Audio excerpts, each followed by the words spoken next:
Dean Mosman of the State Journal doing a good job on his series on gun violence in Madison. In recent months and years, more shots fired, more gang gun violence is a serious problem. I raised it on the radio shows I filled in for Dan Connery a few days ago, and somebody called in upset with the term gun violence. So what about knives? Why just guns? Guns didn't do it. I've heard that 1,000 times. I get so sick of the argument. You wouldn't bring a knife to a gunfight.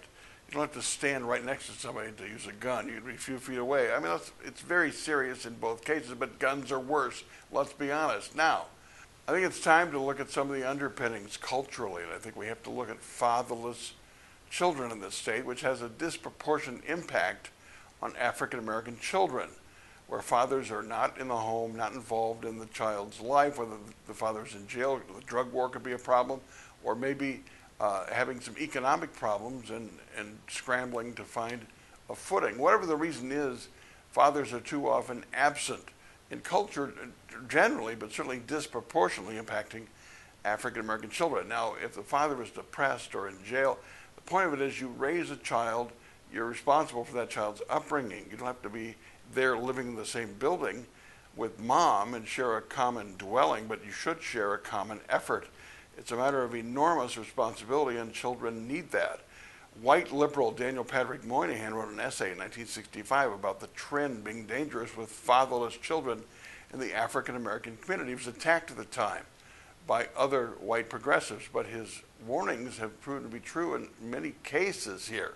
We have to at least emphasize the importance of fathers being involved in their children's lives and avoiding those temptations that would lead them away from the child, whether the economic pressures and the drug trade are involved or not. You have a responsibility first to take care of a child if you choose to bring a child into the world.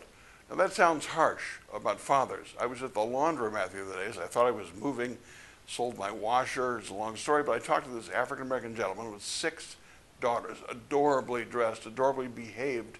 He said, well, I've raised them myself. Mom went away. She was a prostitute and a drug dealer. I said, that's it. I've done this alone. You go away.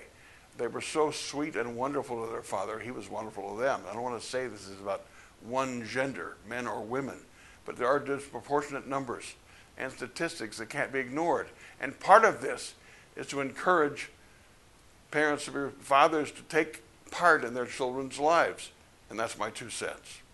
My 2 minutes are brought to you by Edge Construction and Capital Consultants. Bill McCoshen, a lobbyist to work for Tommy, who knows how to get things done downtown. We can talk about this and more next time on 2 Minutes with Mitch.